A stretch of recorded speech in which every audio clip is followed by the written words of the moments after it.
Well, good morning, everyone. Thank you, Dale, for not only introducing me today, but introducing me throughout the year to the variety of activities and responsibilities that fill a year as the NCARB president. You've been like a big brother to me, one that's allowed me to tag along, but your counsel and advice have better prepared me for the next year of service. You've been extremely gracious, along with Linda, for including me, and it is something that I will never forget my entire career. Our shared experiences have cemented a lifelong bond. You're a great leader, and you'll be a wonderful friend for the rest of our lives. Thank you. It is such an honor to stand here before you today as the next president of this great organization. It was never a goal of mine to be here, but a realization that there was work to be done, and I wanted to be a part of the process. However, before I go any further, there are a few people who I'd like to thank. My friends from South Carolina, especially Jan Simpson Burgess, the executive at that time, who encouraged me to get involved and actually threw me into the pool. Jan, I don't know if you remember this or not, but when we were in Seattle for the first board meeting, I'd been on the board for about 2 months. And you grabbed my arm and marched me over to Stephen Nutt and said, put him on a committee. And Stephen did, and I was really impressed about how powerful you were. And I've come since to realize that Stephen was just afraid of you. To all of my colleagues from Region 3 who helped me to develop organizational skills and the leadership skills needed to represent this organization, I thank you. And to all of my friends and peers and mentors throughout the NCARB family that have made volunteering so rewarding, thank you all. You have kept me focused, and I look forward to relying on all of you in the months ahead. I also need to thank my firm for accommodating me in this effort, as this is no small responsibility. And to Peter, a special thanks for tolerating the hours on the phone and on the road, both in the past and for the year to come before us. No one keeps me more grounded and inspires me more through humor. And if you haven't had a chance to meet him, I encourage you to do so, and you'll quickly know what I mean. He rarely gets to travel because of being unable to leave the medical center, so taking advantage to meet him, this opportunity to meet him. A friend recently reminded me of the quote, festina lente. Some of you at the AIA convention might have heard this. Festina lente. It's a Latin expression meaning make haste slowly. That was Emperor Augustus's motto. He was a politician and military figure who used careful, well-planned approaches to expand the Roman Empire without overtaxing the system. This was very much unlike his impetuous adoptive father, Caesar, who engaged in a more blitzkrieg style. This quote means to do things in the proper way instead of hurriedly and heedlessly, to see urgent things through in a thoughtful manner. And this struck me as exactly what we are doing at NCARB. The streamlining and overhauling of our programs and the many other areas of focus, which at times may seem impulsive, have been done in a careful and thoughtful manner. We must continue to look forward and evaluate, preparing implementation processes while maintaining our financial stability. As you have heard from others during the annual business meeting, our business really is all about going further. The steps to licensure and certification really are more than just boxes to check. Each step is a teachable moment. It is incumbent upon all of us to not just direct or provide, but to teach in order to instill strong foundations. And as we look toward the future, it is important that NCARB stands relevant and responsive. I'd like to take a few minutes to share with you a future vision that I hope you will all recognize. It's a vision that builds upon our evolving programs, a vision that relies upon each of you and our hundreds of volunteers and staff. And it's also a vision that is unafraid to ask new questions and question old answers. Let's start with the basics.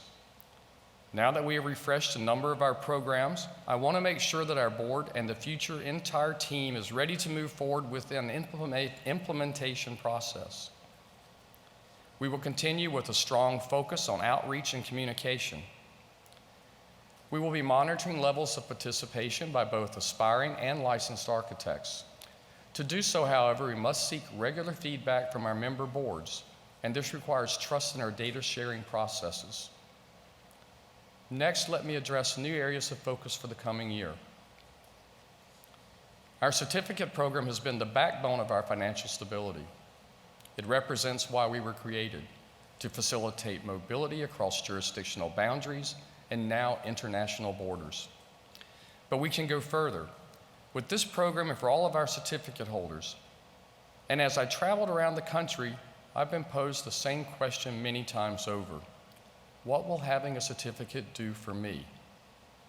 To that point, I have asked each committee, regardless of their title, to spend time focusing on how to add benefits to the certificate program beyond reciprocal licensure. The board had a productive and enlightening session on this topic in April, and as a result, our staff is building upon internal and previous strategic discussions to create a menu of options. One recent significant added benefit has been the reintroduction of the monograph series, which you've heard about many times during this meeting. Moving to a digital platform in a mini monograph format. This online portfolio of continuing education is being updated and expanded on a continuing basis with free access for all active certificate holders. And I'm excited to say that there's more to come in the area of certificate holder benefits. Be prepared, as we will be asking you to participate in this endeavor, whether through committee service or as a member of your jurisdictional board. I am also launching a new conversation regarding ethics. As the work of the architect becomes more reliant on teams including unlicensed designers and professionals, and also including other professions, ethical obligations can get murky. I am asking a new ethics task force to explore how ethics might be a part of the regulatory toolkit. President Dale McKinney has graciously agreed to chair this task force, without any arm twisting, I might add. With no preordained solutions, we will cast a wide net, expecting the task force to review ethics programs in other parts of our profession and in other professions. We know that a number of our member boards are interested in applying ethics criteria to licensure or to post-disciplinary relicensure. So let's see where this conversation might take us.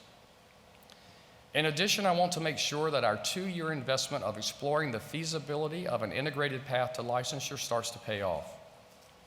It's been a privilege to serve with some of you in the room and others on the licensure task force. This task force has produced a framework for academic programs interested in designing curriculum that can accommodate completion of the IDP and sitting for the ARE while maintaining the NAB accreditation. Earlier this month, I'm pleased to say that we received our first submissions of proposals from programs wishing to participate. Now the task force must assess these proposals, identify those best positioned to move forward, and facilitate ongoing efforts which will involve many of our member boards. As the work of the Licensure Task Force is to be completed this year, I have established the Integrated Path Evaluation Committee, or IPEC, to replicate the process on an annual basis. So this will be the year to make sure that this initiative really takes root. We're on the threshold of a momentous change to the sustainability of our profession by offering choices that can help counter demographic, socioeconomic barriers currently impacting those who are hoping to become an architect. And speaking of emerging professionals, as you have heard many times over during this meeting, NCARB will be embarking on a sunset plan regarding the use of the title Intern. In the coming year, I have asked several committees to address changes regarding programmatic titles and possible model law amendments. We don't know yet what the outcome of this work will be from our committees, but our board has committed to exploring how we can best implement the recommendations of the future title task force. To do that, I will need your involvement. We will continue to seek your counsel on pending decisions. In the coming year, there are 3 proposals that will be released to you over consecutive 90-day comment periods. The first comment period will be for the BEI proposal you have heard about this week. The proposal will be released to your board for a 90-day comment period following the end of this meeting. The comment period will be followed by virtual meetings with each region this fall for further feedback and discussions before a board decision in December. Second, we will release proposed edits to the education standard and education guidelines for a 90-day comment period this fall. These are changes proposed by this year's Education Committee to align the education standard and the guidelines with the new NAAB conditions. And third, proposed changes to the IDP guidelines will be released for a 90-day comment period in early 2016. These proposed changes result from the work of the Future Title Task Force this year. The Intern Development Program will be renamed, among other edits to the guidelines, to remove the word intern from our documents. Releasing these in 3 distinct comment periods rather than one omnibus submittal allows for a richer discussion of each topic and clearer feedback from our board to consider. It is important for the board to receive input from each of you member boards on these 3 proposals this year. And by engaging with us in these conversations, we can be sure of moving forward together and in a proper manner. Lastly, I'm interested in making sure that we have a sustainable model for involving volunteers in the work of our organization. Our online committee request software makes it easy to capture and catalog volunteer interest. However, it was both gratifying and frustrating for me that we had an abundance of applications for committee appointments, and unfortunately, we could not place everyone who applied this year. I urge those with an interest in volunteering who were not appointed to please be patient. We will do anything that we can and anything possible to find ways to utilize your talents. Going forward, we are committed to a healthy balance of seasoned volunteers, primarily from our member boards, blended with newer member board members and persons from underrepresented groups. Through effective use of our volunteers, we can add credibility to our program. NCARB is becoming the organization we all want it to be, a leader regarding licensure concepts, an aid to the work of our member boards, and an advocate for the value licensure brings to the public. Recognized by our collaterals, constituents, emerging professionals, and the profession as no longer an impediment, but an asset. This means that even as we go further in our efforts to provide support, we must remain flexible. Wherever each jurisdiction stands on any specific issue, NCARB will be there to support your needs. Festina lente, make haste slowly. We must keep pressing forward, but in a careful, meticulous manner. It is not a goal if you are not moving toward it. Thank you.